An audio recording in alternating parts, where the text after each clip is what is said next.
Segera download Quran Tadabbur, dia meraih tafsir kebaikan. dalam genggaman Contoh Anda. bulan Ramadan adalah bulan Al-Quran.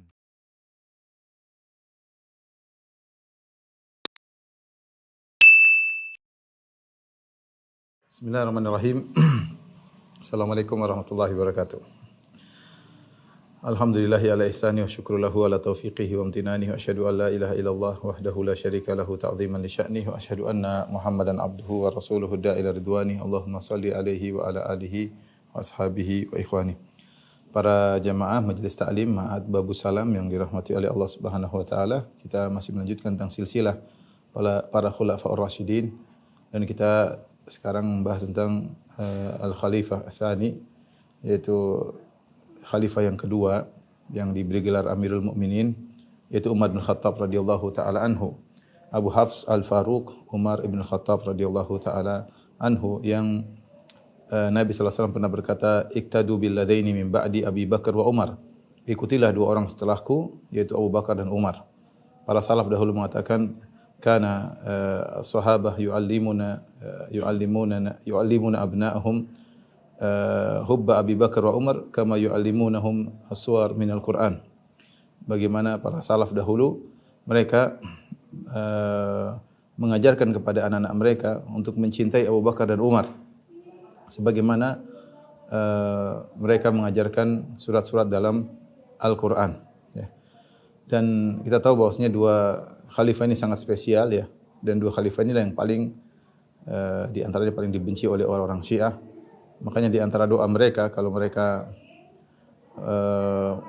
sedang berdoa, mereka mengatakan Allahumma al'an sonamai Quraisy. Kalau mereka berziarah kepada kuburan Abu Bakar dan kuburan Umar, maka mereka berkata Allahumma al'an sonamai Quraisy. Ya Allah, laknatlah dua berhala orang-orang Quraisy. Yaitu maksudnya mereka adalah Abu Bakar dan Umar. Mereka mengatakan Allahumma al'an sonamai Quraisy. Ya Allah, laknatlah dua berhala orang Quraisy, maksudnya Abu Bakar dan Umar. Kita beribadah kepada Allah dengan mencintai Abu Bakar dan Umar, mereka beribadah, ya, menganggap mereka beribadah dengan melaknat Abu Bakar dan Umar. Apalagi Umar bin Khattab sangat mereka benci, ya, karena Umar bin Khattab radhiyallahu taala anhu, ya, yang telah menaklukkan negeri Persia di zaman Umar bin Khattab radhiyallahu taala anhu, dan akhirnya beliau pun mati syahid dibunuh oleh Abu Lu'lu' al-Majusi. Yang kuburan Abu Lu'lu' al-Majusi yang telah membunuh Umar ini benar-benar dikeramatkan, dipuja-puja di kota Kasan di Iran, ya, sampai disebutkan Baba Syuja'an, yaitu sang pemberani, sang jagoan, Abu Lu'lu' al-Majusi yang telah berhasil membunuh Umar bin Khattab radhiyallahu taala anhu, dan mereka merayakan hari kematian Umar bin Khattab radhiyallahu anhu. Kita akan sampai penjelasan insyaallah taala. Siapakah Umar bin Khattab radhiyallahu taala anhu? Tentu kemuliaannya sangat banyak, akan kita jelaskan setelah ini insyaallah taala. Kita bicarakan dulu tentang nasab beliau. Nasab Umar bin Khattab radhiyallahu taala anhu. Perhatikan sini. Beliau bernama Umar ibn al-Khattab, ya. Jadi bapak beliau namanya Al-Khattab bin Nufail. Al-Khattab bin Nufail. Nufail ini adalah orang yang terpandang, Nufail bin Abdul Uzza, ya, orang yang terpandang di zaman kakek beliau. Orang-orang selalu bertahkim kepada Nufail, ya.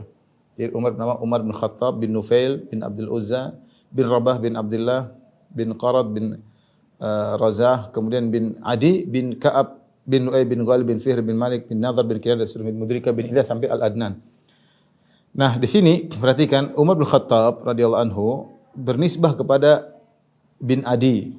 Makanya disebut dengan Banu Adi, ya, anak-anak daripada Adi, sehingga Umar dikatakan Umar Al-Adawi. Umar Al-Adawi, nisbah kepada kakek beliau yaitu Adi, ya. Umar Al-Adawi. Ini untuk membedakan karena Quraisy sangat besar. Semua Quraisy adalah Nadhr. Ini adalah Quraisy. Perhatikan. Perhatikan depannya Nadhr. Nadhr bin Kinanah, inilah Quraisy. Semua yang merupakan keturunan Nadhr bin Quraisy, di bawahnya adalah semua orang Quraisy. Jadi Nadhr bin Kinanah adalah Quraisy. Sehingga semua yang di bawah keturunan Nadhr bin Kinanah maka semuanya adalah orang Quraisy. Maka untuk membedakan karena mereka sangat besar, maka dinisbahkan kepada kakek mereka yang terkenal, yang membedakan satu dengan yang lainnya. Seperti Umar bin Khattab dinisbahkan kepada Adi, Bani Adi. Dan Adi bin Ka'ab. Nah, kakek Nabi kembali kepada Ka'ab. Jadi Umar dan Nabi kakeknya bertemu di Ka'ab bin Lu'ay bin Ghalib bin Fihr bin Malik bin Nadar. Ketemu dengan kakek Nabi di Ka'ab, ya. Ka'ab. Inilah secara sederhana tentang silsilah Umar. Maka kalau kita mengatakan Umar Ibn Al-Khattab Al-Adawi Al-Qurashi, ya. Umar Ibn Al-Khattab Al-Adawi karena dia turunan dari Adi bin Ka'ab, dan Al-Qurashi karena dia keturunan Nadhr bin Kinanah, ya. Nadhr bin Kinanah.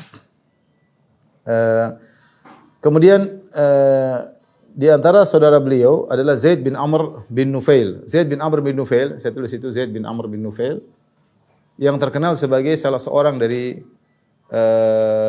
Al-Ahnaf. Al-Ahnaf maksudnya sudah menyuruh kepada tauhid dan tidak berbuat kesyirikan. Bahkan sebelum Nabi diangkat menjadi Rasulullah sallallahu alaihi wasallam, menjadi seorang rasul, Zaid bin Amr bin Nufail tidak berbuat kesyirikan, dan dia menyuruh orang untuk berjalan di atas jalan Nabi Ibrahim alaihissalam yang meninggalkan penyembahan terhadap berhala. Maka dia termasuk dari Al-Ahnaf atau Al-Hanifiyun, yang meskipun di masa fatrah dia tetap bertauhid kepada Allah Subhanahu wa taala.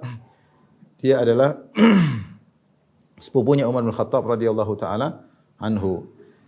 Adapun ibu Umar bin Khattab, ibunya, ya perhatikan, ibunya adalah Hantamah, ya ini. Hantamah bin Hashim ibn al-Mughirah al-Makhzumiyah, ya, dari Bani Makhzum. Yang ibunya Umar ini adalah sepupu dari Abu Jahal. Ya, perhatikan, sepupu.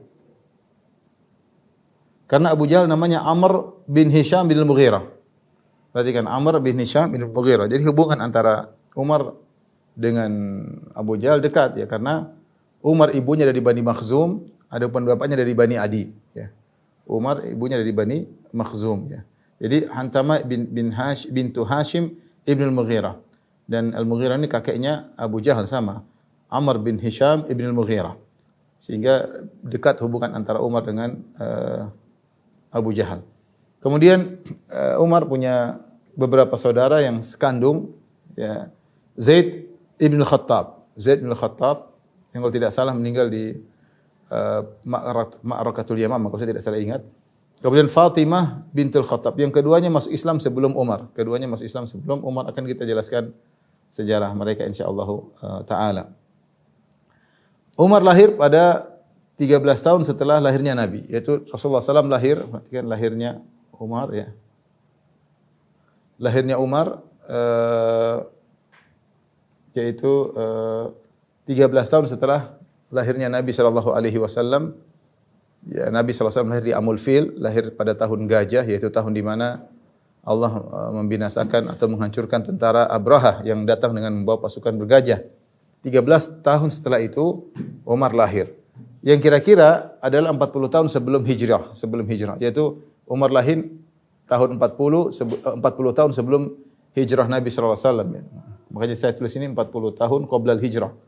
Qafha maksudnya qoblal hijrah. Kemudian jadi dia lebih muda daripada Nabi 13 tahun. Lebih muda daripada Nabi 13 tahun. Wafat tahun 23 Hijriah. Wafat tahun 23 Hijriah. Adapun gelar beliau adalah Al-Faruq.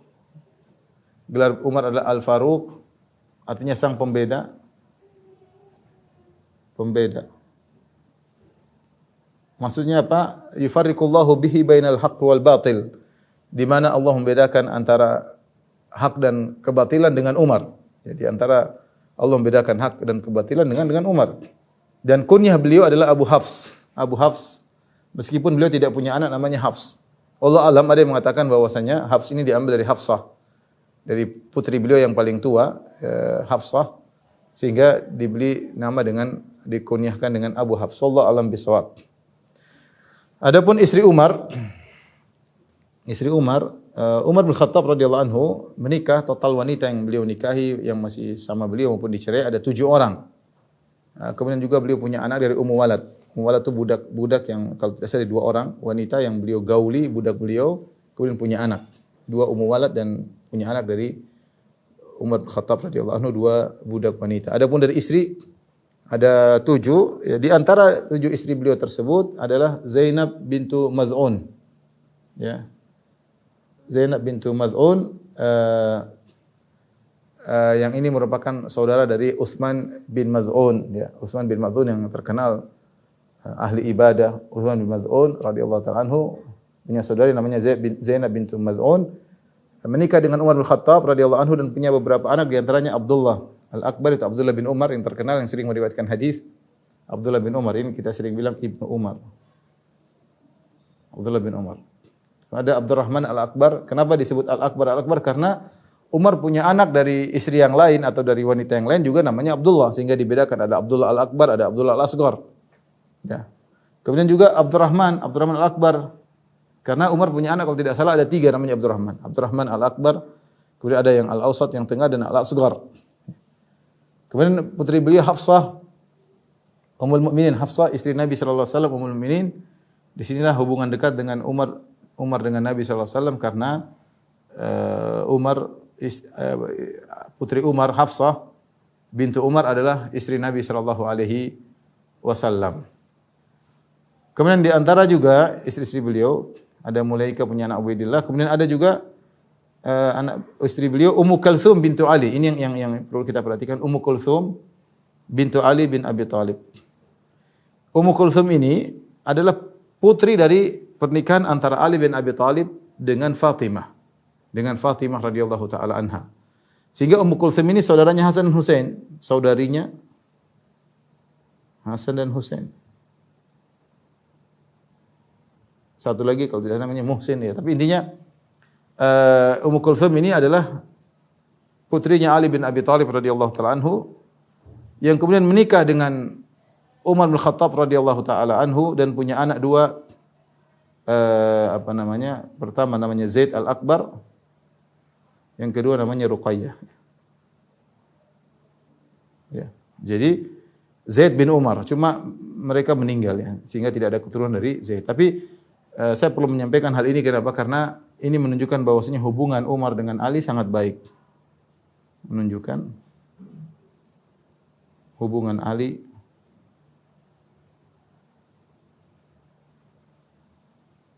sangat baik. Kenapa? Karena Umar adalah mantunya Ali dan Ali adalah mertuanya Umar. Ya. Ini yang membuat bingung orang-orang Syiah karena mereka menggambarkan Umar itu kejam. Umar pernah memukul Fatimah sampai keguguran. Harusnya Hasan Husain punya saudara namanya Muhsin kalau tidak salah. Karena dipukul oleh Umar akhirnya keguguran. Ya. Ini semua omong kosong yang mereka ceritakan. Tapi aneh kok bisa Umar jadi mantunya Ali bin Abi Thalib. Ini jadi masalah. Kok bisa jadi mantunya Ali bin Abi Thalib? Kalau memang Umar ternyata kejam, jahat, bagaimana ibunya Fatimah rela kemudian Umar atau Ali rela Umar menikah dengan putri mereka Ummu Kulthum. Sehingga mereka punya beberapa tafsiran.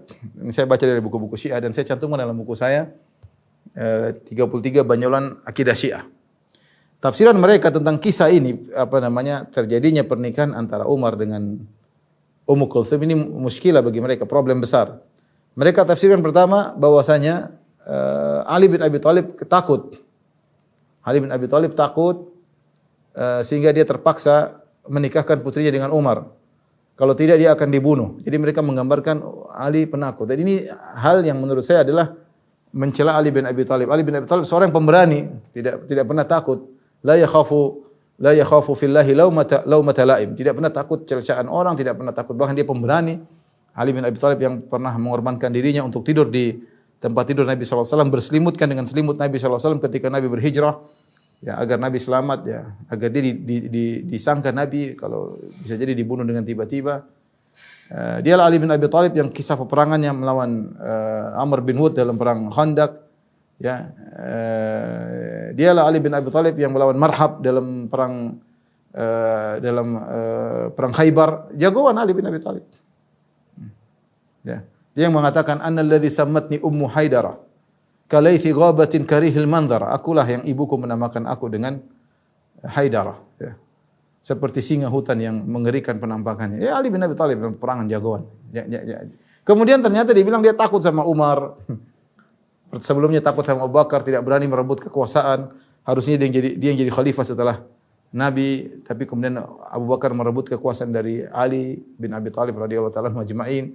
Kemudian takut lagi di zaman Umar, takut sampai ketakutan dia menikahkan putrinya dengan Umar. Ini suatu hal yang tidak logis. Padahal orang Syiah menuduh Umar setan, menuduh Umar sebagai orang yang punya kelainan jiwa, yaitu dia waliyadzubillah sangat tidak enak didengar, tapi begini mereka menuduh Umar seorang yang kayak bencong, tidak bisa tenang kecuali kalau disodomi ya.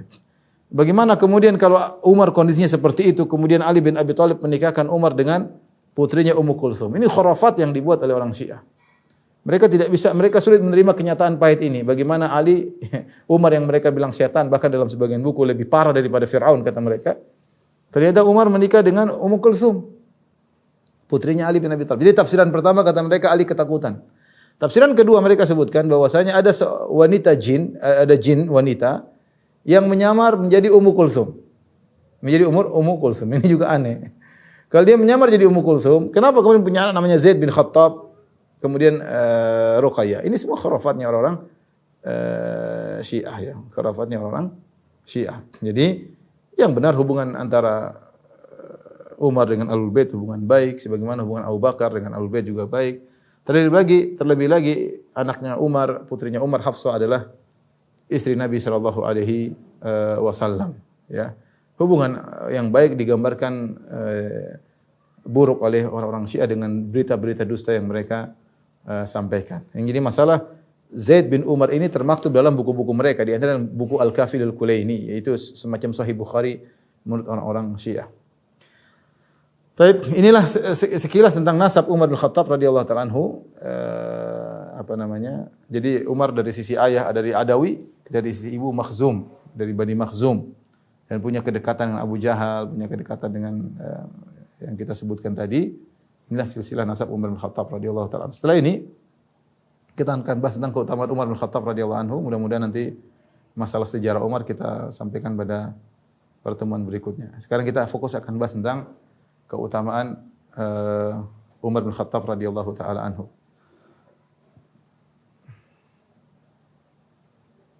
Saya sudah kumpulkan ya. Tentu masih banyak tapi ini sekilas yang saya kumpulkan. Keutamaan Umar bin Khattab radhiyallahu anhu yang datang dalam hadis-hadis dan juga dalam sejarah.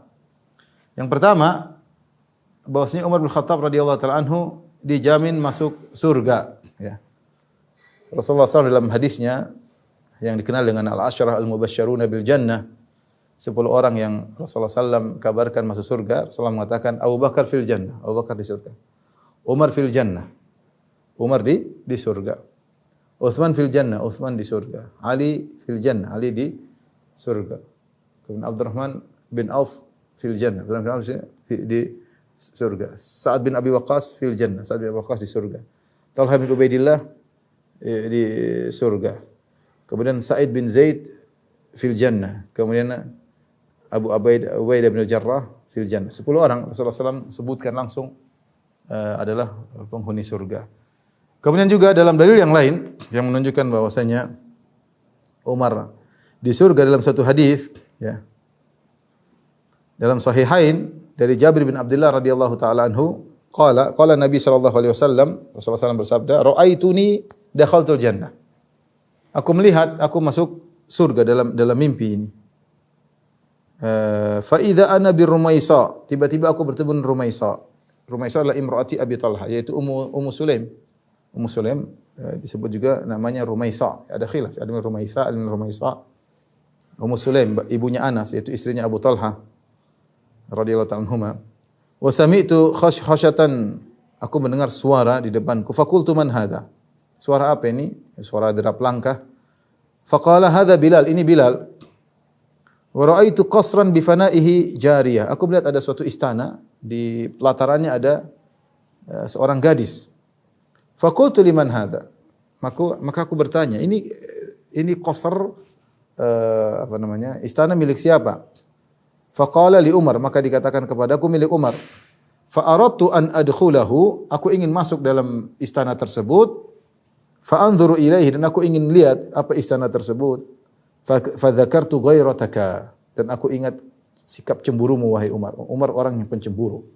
Orang Arab dulu bangga kalau memiliki sifat pencemburu. Jadi bukan laki-laki yang cemburu, bukan perempuan yang mencemburu. Laki-laki juga pencemburu, tidak ingin istrinya dilihat oleh orang, tidak ingin. Umar cemburu ya. Ya.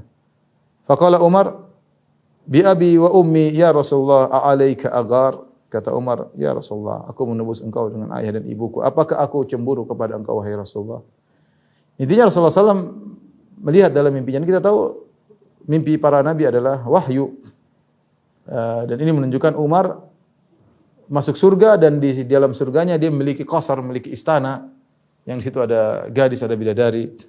Ini hadis riwayat Jabir bin Abdullah radhiyallahu taala anhu dalam Sahih Bukhari, Sahih Muslim. Demikian juga hadis berikutnya ini menunjukkan Umar dijamin masuk surga. Wa Abi Hurairah radhiyallahu taala anhu, dari Abu Hurairah radhiyallahu anhu, beliau berkata, "Bainama nahnu inda Rasulillah sallallahu alaihi wasallam." Tatkala kami sedang bersama Nabi sallallahu alaihi wasallam, idz qala, tiba-tiba Nabi berkata, "Baina ana naimun," tatkala aku sedang mimpi, "ra'aituni fil jannah." Aku melihat dalam mimpiku aku berada dalam surga.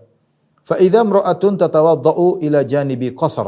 Tiba-tiba aku melihat ada seorang wanita, gadis, seorang wanita berwudu di pinggir di samping istana.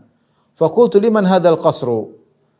Aku berkata, milik siapakah istana ini? Fa qalu li Umar, kata mereka, ini milik Umar. Fa dzakartu ghairatahu fa wallaitu mudbiran. Aku pun ingat bagaimana cemburunya Umar, maka aku pun pergi meninggalkan istana tersebut. Fa baka Umar, Umar pun menangis. Wa qala, dan Umar berkata, "A'alaika aghar ya Rasulullah? Apakah aku cemburu kepada engkau wahai Rasulullah?" Ini dalil bahwasanya Umar di surga. Ini menunjukkan bahwasanya Umar di surga. Jadi sangat jelas bahwasanya Umar dijamin masuk surga. Sementara kita tidak ada yang jamin. Siapa yang jamin kita masuk surga? Umar dijamin oleh Nabi masuk surga dengan nas. Umar fil jannah, Umar di surga. Selesai. Terus kita mau ragu lagi. Nabi dalam Sahihain dan Sahih Bukhari, Sahih Muslim menjelaskan Rasulullah melihat Umar di surga. Selesai urusan. Tapi di antara keistimewaan Umar bin Khattab radhiyallahu anhu yang kedua, ya, yaitu Rasulullah SAW menyatakan Umar mati syahid. Rasulullah SAW mengatakan Umar mati syahid. Dalam beberapa hadis di antaranya Rasulullah SAW ketika naik gunung Uhud, bergetarlah gunung Uhud. Kemudian Rasulullah SAW berkata, "Uskun ya Uhud, fa inna ma 'alaika nabiyyun wa siddiqun wa syahidan." Wahai gunung Uhud, irtajaf, gunung Uhud bergoyang. Kata Nabi SAW, wahai gunung Uhud, diamlah engkau. Fa inna ma 'alaika, sungguhnya yang ada di atas engkau, ngapain kau goyang? Di atas engkau ini hanyalah seorang nabi, wa siddiq, yaitu Abu Bakar As-Siddiq, wa syahidan. Ya, dua orang yang mati syahid, yaitu Umar dan Utsman. Kalau tidak salah ini juga terjadi ketika Rasulullah naik Jabal Hira, yaitu Gunung Hira, gunung yang ada gua Hira. Tapi intinya di sini Rasulullah SAW mengabarkan bahwasanya Umar akan mati syahid. Dan di antara doa Umar bin Khattab dalam Sahih Bukhari, Umar berdoa kepada Allah Subhanahu wa taala, "Allahumma inni as'aluka syahada fi baladi rasulik." Ya Allah, urzuqni syahadata fi baladi rasulik. Ya Allah, aku mohon kepada Engkau menganugerahkan kepadaku mati syahid di kota nabimu, yaitu kota Madinah. Ketika Hafsah kalau tidak salah mendengar doa ayahnya, dia mengatakan, "Bagaimana bisa wahai ayahanda?" Karena ketika itu Umar jadi khalifah dan kaum muslimin mengadakan penaklukan luar biasa, ekspansi. Dan namanya mati syahid, ya harus mati di tangan musuh. Nah, kalau ingin mati di tangan musuh harus keluar perang. Sementara Umar tidak perang, Umar dijaga oleh kaum muslimin. Mereka mengatakan, "Umar, kau jangan ikut. Kalau kau ikut berbahaya kalau perang." Ya. Karena kau mengatur pemerintahan Islam, maka Umar ditahan seperti dalam perang Al-Qadisiyah. Umar ingin ikut tapi ditarang oleh para sahabat, "Jangan. Engkau harus berjaga di pos pertahanan di kota Madinah. Kalau Umar meninggal bahaya, akan goncang pemerintahan Islam." Maka ketika Umar ingin mati syahid, anaknya bagaimana? Bagaimana bisa? Tapi ketika Umar berdoa dan Umar dikabulkan doa, maka Allah kabulkan permohonan Umar bin Khattab radhiyallahu anhu. Maka datanglah Abu Lu'lu' al-Majusi. Kemudian akan kita sebutkan kisahnya nanti secara lengkap insyaallah taala. Intinya ketika Umar sedang salat subuh jadi imam dan dia dengan curangnya, dengan penakutnya, kemudian dia pun menikam Umar bin Khattab radhiyallahu anhu 3 kali, maka matilah Umar radhiyallahu anhu. Setelah itu dalam beberapa waktu kemudian beliau meninggal mati syahid. Ini menunjukkan bahwasanya Umar telah mencapai derajat yang tinggi, derajat syahadah. Derajat syahadah. Kemudian di antara keistimewaan Umar bin Khattab radhiyallahu anhu, keutamaan Umar bin Khattab radhiyallahu anhu. Umar bin Khattab radhiyallahu anhu idenya ya sering disetujui oleh Allah Subhanahu wa taala. Disetujui oleh Allah Subhanahu wa taala. Dan ini disyaratkan oleh Nabi sallallahu alaihi wasallam dari hadis Abu Hurairah radhiyallahu anhu. Nabi sallallahu alaihi wasallam pernah berkata, "Laqad kana fi man kana qablakum min bani Israil rijalun yukallamuna min ghairi an yakunu anbiya." Dahulu sungguhnya ada orang-orang sebelum kalian dari Bani Israel, ya. Orang sebelum kalian dari Bani Israel, orang-orang yang diberi ilham dan mereka bukan nabi. Fa iyyakum min ummati minhum ahadun fa Umar. Kalau ada salah seorang dari umatku yang seperti diberi ilham oleh Allah meskipun dia bukan nabi, maka orang itu adalah Umar. Bahkan dalam sebagian riwayat kata Nabi sallallahu alaihi wasallam, "Lau kana nabiyyun ba'di lakana Umar." Kalau ada nabi setelahku, maka yang jadinya adalah Umar bin Khattab radhiyallahu taala anhu, ya.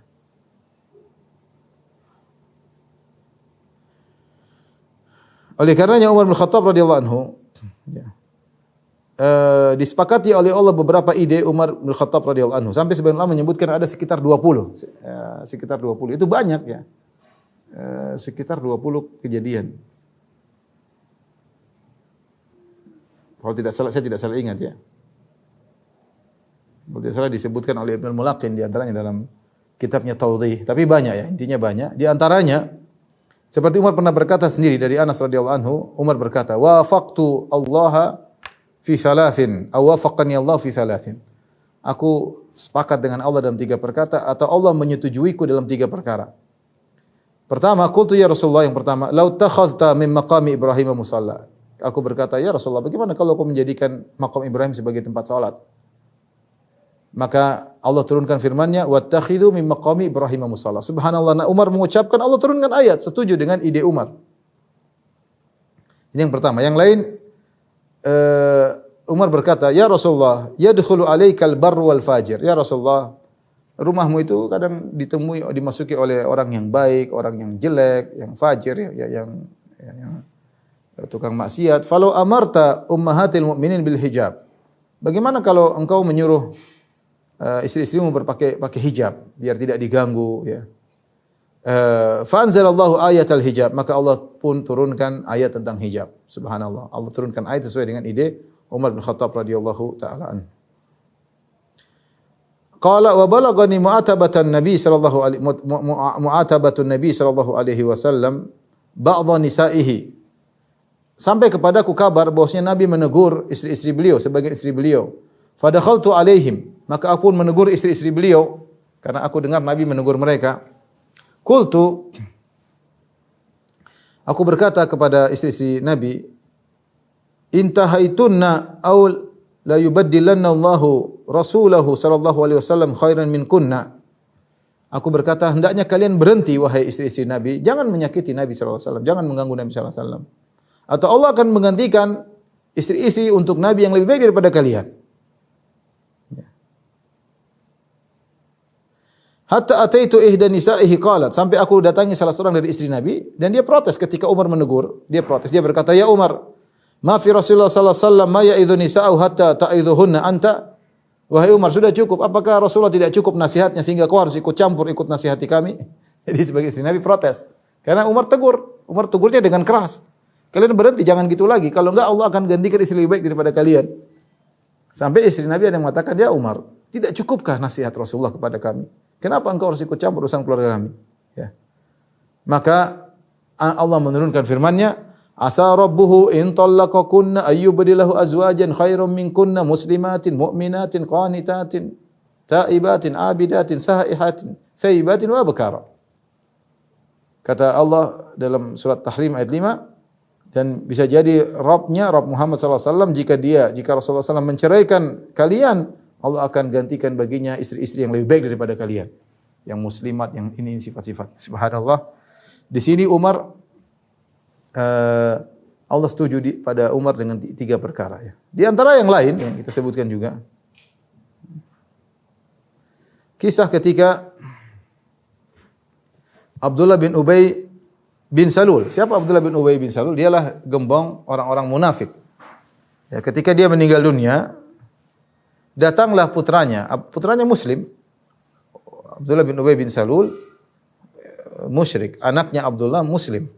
Ya, maka dia datang kepada Nabi, kemudian dia minta agar Rasulullah SAW memberikan komisnya, jubahnya kepada ayahnya, agar ayahnya yaitu Abdullah bin Ubay bin Salul, gembong munafik, dikafankan dengan baju Nabi.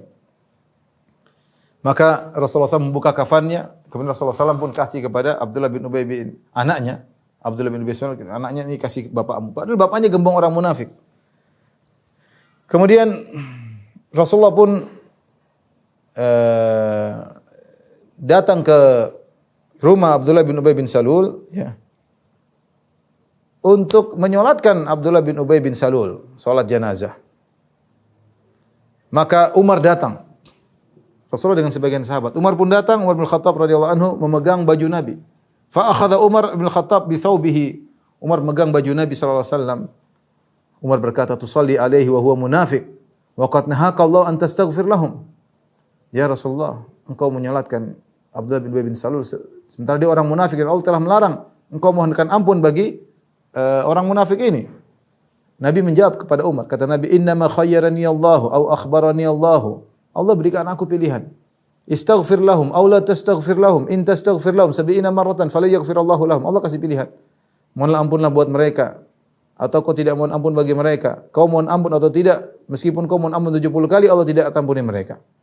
Kata Nabi, fa azidu ala sab'in. Saya ingin mohon ampunan buat Abdullah bin Ubay bin Salul lebih dari 70 kali, siapa tahu Allah maafkan. Kemudian Rasulullah SAW bertakbir, Allahu Akbar, orang salat bersama Nabi. Setelah Nabi salat, turun firman Allah menyetujui Umar. Kata Allah, la tusalli wa la tusalli ala ahadin minhum mata abadan wa la takum ala qabrih. Innahum kafaru billahi wa rasulihi wa matu wa hum fasiqun. Jangan salat kepada salah seorang dari mereka kalau meninggal dunia. Jangan berdiri di atas kuburannya. Sungguhnya mereka kafir kepada Allah dan Rasulnya dan mereka meninggal dalam kondisi fasik. Subhanallah, Allah menyetujui Umar bin Khattab radhiyallahu taala anhu. Ya. Demikian juga di antara Allah setuju dengan Umar bin Khattab radhiyallahu anhu tentang kisah Usara Badar.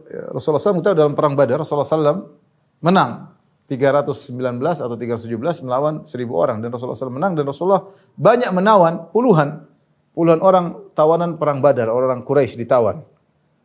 Maka Rasulullah SAW punya ide agar menerima fidyah, tebusan agar mereka dibebaskan. Sementara Umar punya ide beda. Umar ingin mereka dibunuh saja. Mereka dibunuh, ya, untuk menunjukkan bagaimana kuatnya Islam. Ya. Saya bacakan hadis dari Ibnu Abbas radhiyallahu anhuma.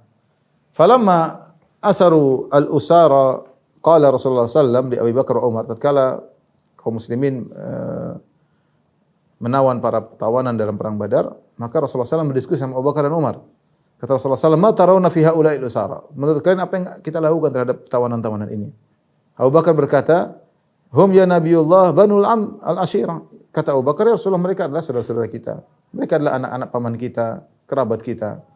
Ara an ta'khudha minhum fidyah." Menurutku, kata Abu Bakar, engkau ambil fidyah, tebusan sudah selesai. Mereka juga masih kerabat.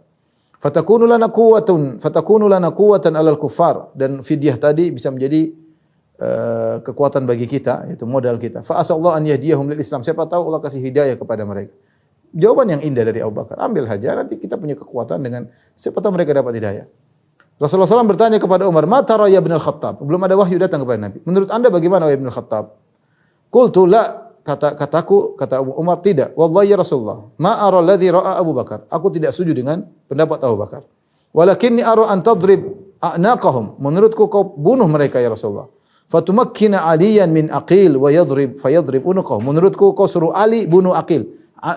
Ali bin Abi Thalib, Aqil bin Abi Thalib. Jadi Umar punya ide yang kelihatannya kenceng, yaitu saudara bunuh saudara, saudara muslim bunuh saudara kafir, agar tahu bagaimana Islam yang sesungguhnya ya. Ini antara hak dan batil. Maka kata Umar, biarkan Ali bunuh Aqil. Wa tumakkinni min fulan, nasib, dan biarkan aku bunuh si fulan, itu kerabatnya Umar. Fa'adribu unuqa, dan aku akan bunuh dia. Fa inna haula'i aimmatul kufur, mereka adalah gembong-gembong kekufuran. Wa sanadiduha, pemimpin kekufuran. Fahawa Rasulullah sallallahu alaihi wasallam qala Abu Bakar wa lam yahwi ma qultu. Ternyata Rasulullah SAW lebih condong kepada idenya Abu Bakar. Rasulullah SAW tidak condong kepada pendapatku, kata Umar. Falamma kana minal ghadi jitu fa idza Rasulullah sallallahu alaihi wasallam wa Abu Bakar qa'idaini yabkiyain. Besoknya aku ketemu Abu Bakar dan Umar, Abu Bakar dan Rasulullah, ternyata keduanya sedang duduk menangis. Faqultu ya Rasulullah, akhbirni min ayyi syai'in tabki anta wa sahibuka. Ya Rasulullah, kabarkan kepadaku, apa yang buat engkau menangis, engkau dan temanmu yaitu Abu Bakar? Fa in wajadtu bukaan bakaitu. Kalau memang ada sebab saya ikut nangis ya Rasulullah. Wa in lam ajid bukaan tabakaitu li bukaikuma. Kalau saya tidak bisa menangis, saya akan pura-pura untuk menangis untuk sebagai bela sungkawa bersama kalian. Rasulullah SAW mengabarkan, abki lilladhi arada alayya fi ashabika min akhdhihimul fida. Laqad arada alayya adhabahum adna min hadhihi syajarah. Akhirnya Rasulullah SAW mengabarkan bahwasanya ya Allah menegur Nabi SAW seharusnya tidak perlu menerima fidyah. Allah turunkan firman-Nya, "Ma kana lin nabiyyin an yakuna lahu asra hatta yudkhina fil ard." Dan seterusnya. Tidak pantas bagi Nabi untuk memiliki tawanan ya. Harusnya setelah perang kuat, sudah kuat Islam baru terima tawanan. Ini baru masih di awal Islam. Dari sini kita tahu bahwasanya Allah kembali setuju kepada Umar bin Khattab radhiyallahu taala anhu.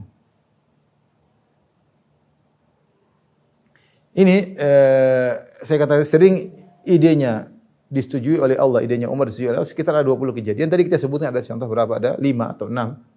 Contoh-contoh bagaimana idenya Umar disetujui oleh Allah Subhanahu wa taala. Kemudian di antara keistimewaan Umar bin Khattab radhiyallahu anhu, kana waqafan inda kitabillah. Ini perkataan Ibnu Abbas, kana waqafan inda kitabillah. Umar tuh kalau sudah ada ayat dia berhenti. Ini disebut oleh Ibnu Abbas kapan? Tatkala Umar datang, Uyainah bin Hisan datang kepada Umar, kemudian dia bilang, "Ya Ibnul Khattab." Ya. Ya Ibnul Khattab. Engkau berhenti wahai Ibnul Khattab. Padahal Umar waktu jadi khalifah. Ya. Ma tu'tinal jazal, kau tidak memberikan kami pemberian, wala tahkumna bil adl, dan kau tidak adil dalam berhukum kepada kami. Umar mau marah. Umar sudah setengah mati jadi khalifah, berusaha seadil-adilnya, berusaha untuk memberikan dengan baik, masih dicela oleh Uyainah bin Hisan. Maka Umar itu memukul dia, tiba-tiba ada Al-Hur bin Qais menasihati Umar dengan membacakan firman Allah, ya khudhil afwa wa'mur bil urfi wa arid 'anil jahilin. Ya Rasulullah, ya Umar, Allah berfirman, wa arid 'anil jahilin, berpalinglah orang jahil, wa hadza minal jahilin. Ini orang dari jahil. Artinya Umar tidak jadi marah. Kata Ibnu Abbas, wa kana waqafan inda kitabillah. Umar kalau ada ayat berhenti. Sebenarnya dalam kisah juga Umar berkhutbah di atas mimbar. Kisah ini disebutkan oleh Ibnu Katsir dalam tafsirnya. Umar menegur, Umar mengatakan, wahai manusia sekalian, jangan kalian bayar mahar mahal-mahal meskipun kalian punya uang. Sungguhnya kalau mahar yang mahal itu adalah menunjukkan ketakwaan, maka harusnya Nabi dan para sahabat membayar mahar lebih mahal. Nabi dan para sahabat tidak bayar mahar lebih dari 400 dirham. Kalian jangan lebih daripada itu. Umar tegur, bukan berarti kalau mahar semakin besar berarti semakin orang bertakwa, itu bukan ketakwaan. Umar turun dari mimbar setelah memberi peringatan, tiba-tiba ada seorang wanita menegurnya. Dia mengatakan, ya Amirul Mukminin, wahai Umar, tidak kau amma sami'ta qaul Allah Ta'ala. Ya. Tidak kau mendengar firman Allah Subhanahu wa taala, wa akhadha minkum kintara wa ataitum ihdahunna kintara. Sementara kalian sudah memberikan istri kalian harta yang berlimpah-limpah. Allah menyebutkan bahwasanya di antara mahar adalah harta yang berlimpah-limpah. Subhanallah, Umar mengatakan an-nas afqahu min Umar, orang-orang lebih pandai daripada Umar. Umar langsung naik mimbar lagi, dia tegur, saya tadi ralat. Tadi saya melarang kalian, saya tidak larang lagi. Ya Umar, subhanallah, kalau ada ayat dia berhenti, dia tidak mau melanggar ayat-ayat Allah Subhanahu wa taala. Kemudian di antara keistimewaan Umar bin Khattab radhiyallahu taala anhu, ya. Ilmu Umar bin Khattab radhiyallahu anhu yang luar biasa, ya. Saya tidak tulis ini, tapi ini di antara ilmu Umar, ya. Kita tambah di sini.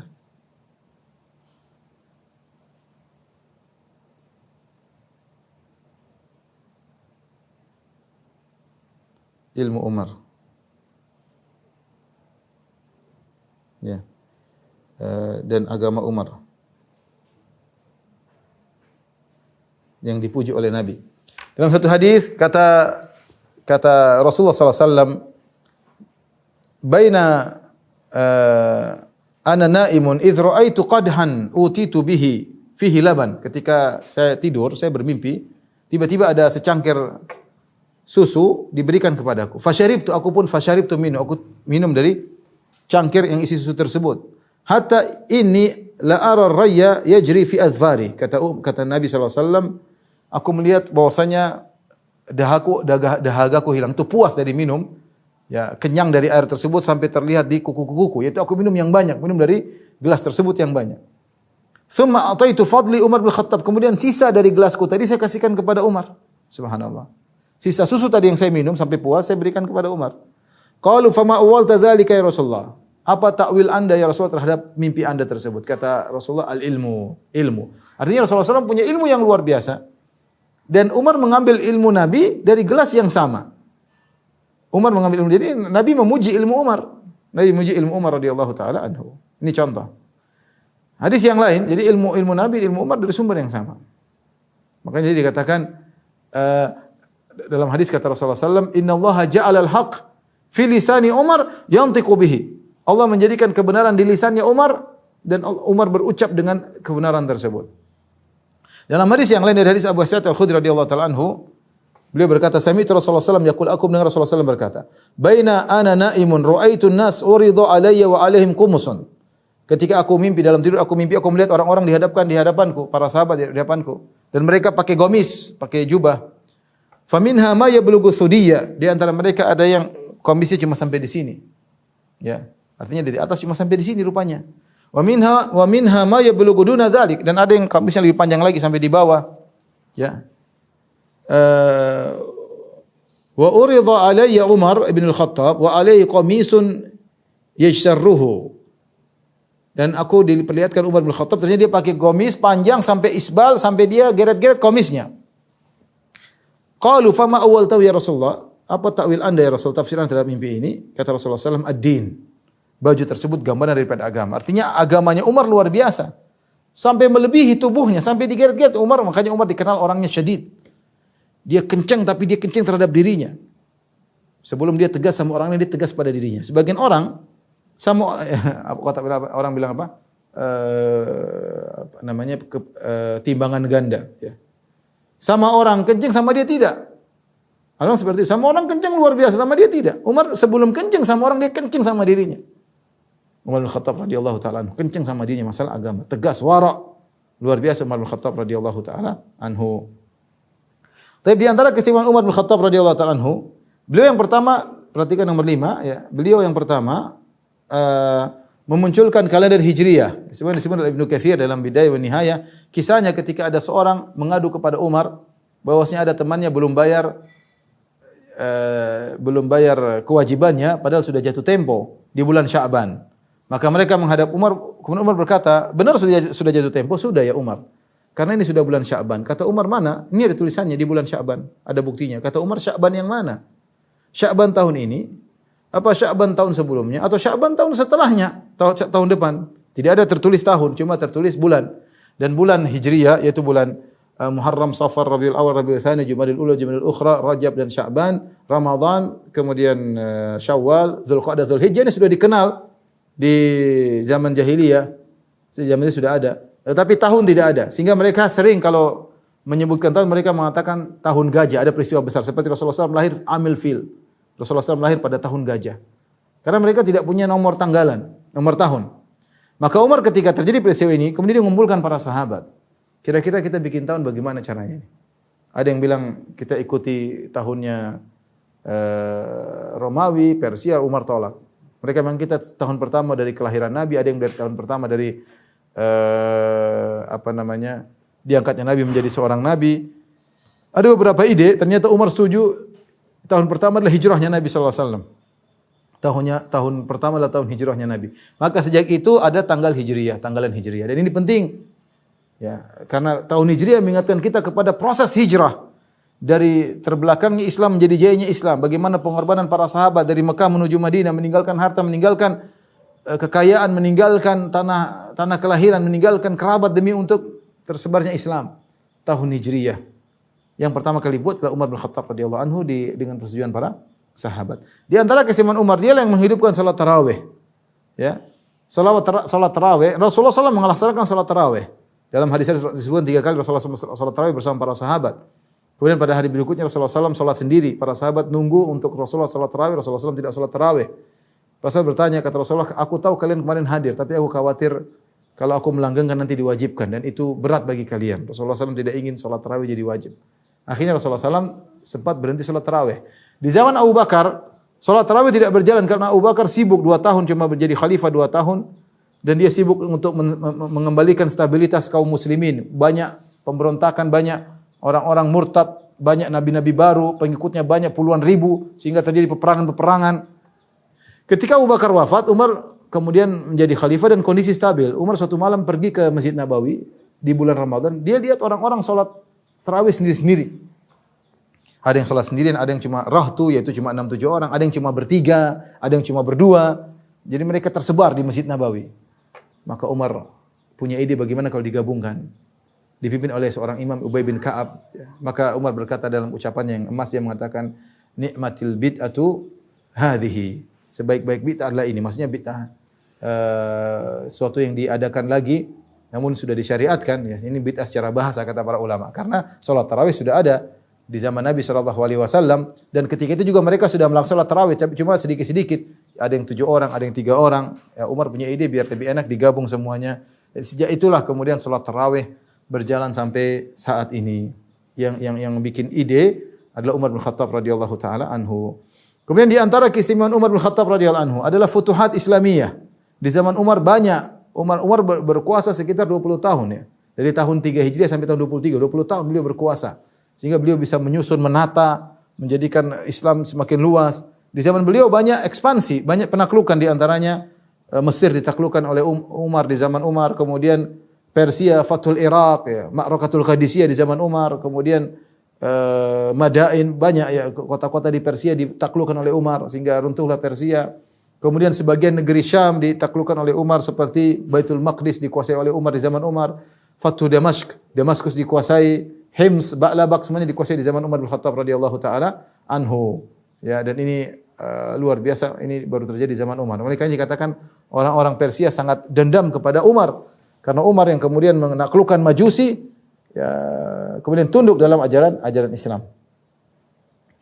Kemudian di antara keistimewaan Umar bin Khattab radhiyallahu taala anhu, Umar diisyaratkan jadi khalifah. Ya, dalam hadis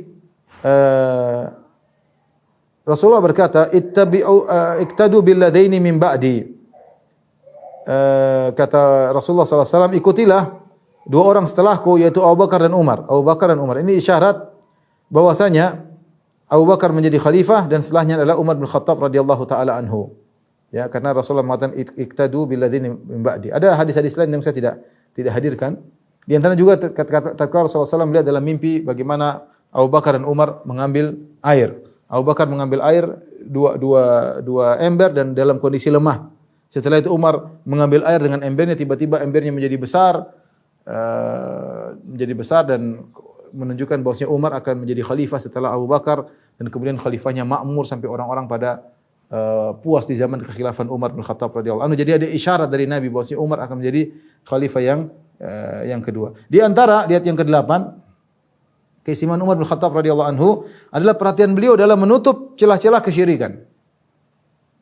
Ada beberapa kisah yang disebutkan oleh para ulama. Yang pertama kisah Nabi Daniel ketika penaklukan kota Tustar, mereka mendapati ada kuburan mayat yang masih utuh, tidak rusak sama sekali. Kalau mereka dalam kesulitan, mereka keluarkan mayat tersebut, maka turun hujan. Maka ini ternyata disebut adalah Nabi Daniel yang jasadnya tidak dimakan oleh tanah. Maka Umar ketika dikabarkan hal tersebut, Umar khawatir orang akan berlebihan kepada dia dan akan disembah dan macam-macamnya. Maka Umar menyuruh di siang hari atau di malam hari digali kuburan banyak.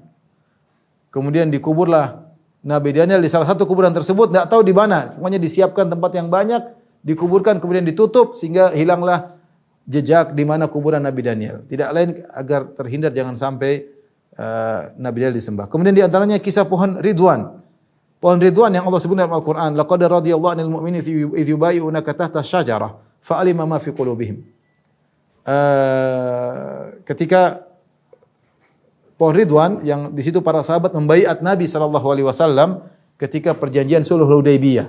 Yang mereka membaiat Nabi siap untuk mati membela Rasulullah sallallahu alaihi wasallam. Yang baiat Nabi kira-kira 1.400 atau 1.500 orang. Yang kata Nabi sallallahu alaihi wasallam, la yadkhulun nar man bai'ani tahta syajarah. Tidak ada yang masuk neraka orang yang baiatku di bawah pohon ini kecuali satu orang munafik ya. Para sahabat disebutin dalam Al-Quran pohon tersebut. Laqad radiyallahu 'anil mu'minin idh yubayyi'unaka tahta syajarah. Sungguh Allah telah ridha kepada kaum mukminin tatkala mereka membaiat engkau di bawah sebuah pohon. Pohon tersebut hanya pohon Ridwan. Orang-orang mulai datang beribadah di situ. Umar suruh tebang pohon tersebut. Umar suruh tebang pohon tersebut. Ketika musim haji berikutnya, sahabat kalau tidak salah Ibnu Umar berkata, kami tidak tahu lagi di mana tempat pohon tersebut. Kami tidak sepakat. Ada yang mengatakan di sini, tapi intinya jejaknya hilang. Pohon Ridwan tersebut hilang. Ini yang melakukan siapa Umar agar orang-orang tidak macam-macam di situ. Demikian juga ketika di musim haji ada suatu tempat Rasulullah SAW pernah sholat di situ. Sebagian orang dan Rasulullah sholat itu bukan sengaja, tapi qadarullah pas datang waktu sholat Rasulullah sholat kebetulan di situ. Bukan menyengajakan tempat situ tempat berkah, tidak, kebetulan Rasulullah lewat, Rasulullah salat di situ sallallahu alaihi wasallam. Maka sebagian orang ada yang sengaja nunggu waktu salat di situ agar bisa salat di situ, nunggu waktu zuhur, nunggu waktu asar, maka Rasulullah disampaikanlah kepada Umar pun marah. Kata Umar, "Inna ma ahlaka man kana qablakum ittiba'u athari anbiya'ihim." Dulu orang-orang binasa gara-gara mengikuti jejak seperti ini. Ini tidak dianjurkan. Beda dengan tempat yang Rasulullah sengaja untuk salat situ, berarti tempat situ berkah seperti Masjid Nabawi, Masjidil Haram. Adapun ini Nabi cuma numpang lewat, kemudian Nabi kebetulan salat situ, jangan dianggap tempat itu tempat spesial. Umar tegur. Contoh lagi, di antaranya Umar melengsarkan Khalid bin Walid. Khalid bin Walid di zaman Umar menjadi pemimpin peperangan, menang beberapa kali berturut-turut sehingga timbul khawatir Umar ada akidah yang keliru. Yang mengatakan kalau ada Khalid kita menang, ada Khalid kita menang. Maka Umar melengsarkan Khalid agar menjaga akidah kaum muslimin, agar mereka tidak bertumpu kepada Khalid, tapi bertumpu kepada Allah Subhanahu wa taala. Kemudian di antara contoh yang lain yaitu perkataan Umar terhadap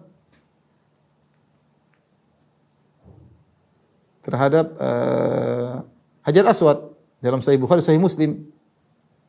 Kata Umar bin Khattab radhiyallahu ta'ala, "Ya Hajar, inni a'lamu annaka Hajar la tanfa' wa la tadur. Laula anni ra'aitu Rasulullah yuqabbiluka ma qabbaltuka." Jadi ketika Umar sedang hajian, Umar lihat orang rebut-rebutan mencium Hajar Aswad berlebih-lebihan. Maka Umar khawatir, kita disunahkan mencium Hajar Aswad. Tapi Umar berkata dengan suara yang lantang, "Ya Hajar, wahai Hajar Aswad, inni a'lamu annaka Hajar. Aku tahu kau hanya sekedar batu. La tanfa wa la tadur. Kau tidak bisa beri manfaat, tidak bisa beri mudarat. Laula anni ra'aitu Rasulullah sallallahu alaihi wasallam yuqabbiluka ma qabbaltuka." Kalau aku tidak lihat Nabi cium kamu, aku tidak bakalan cium kamu. Supaya apa? Supaya orang tidak punya keyakinan yang salah tentang Hajar Aswad. Ini sunahnya jarang mencium, bukan kemudian kalau dicium ada aliran aura atau aliran energi. Tidak, ini cuma sunahnya dicium karena Rasulullah pernah mencium.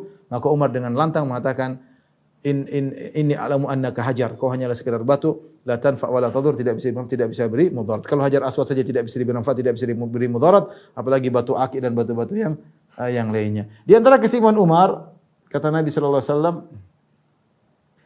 yaitu setan takut dengan Umar ya.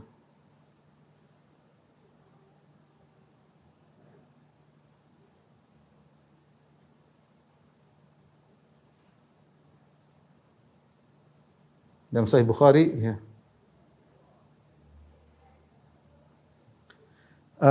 Rasulullah SAW berkata, "Walladzi nafsi biyadihi ma laqiyaka syaitanun salikan fajjan illa salaka fajjan ghairu fajjik." Wahai Umar, demi Allah yang jiwaku berada di tangannya, tidaklah syaitan bertemu dengan engkau melihat itu jalan kalau syaitan cari jalan yang lain. Subhanallah, syaitan takut sama Umar ya. Syaitan takut. Kalau kita mungkin kita lewat, syaitan datang godain kita. Ini syaitan takut dari Umar bin Khattab radhiyallahu taala anhu. Taib ini beberapa keistimewaan Umar bin Khattab radhiyallahu anhu. Insyaallah kita lanjutkan tentang sejarah Umar pada pertemuan yang lain. Wallahu a'lam bishawab. Demikian saja kepada jamaah Majelis Ta'lim Ma'had Babu Salam yang dirahmati Allah Subhanahu wa taala. Insyaallah kita lanjutkan tentang kisah Umar pada pertemuan berikutnya. Kurang lebih mohon maaf, wabillahi taufiq wal hidayah. Assalamualaikum warahmatullahi wabarakatuh.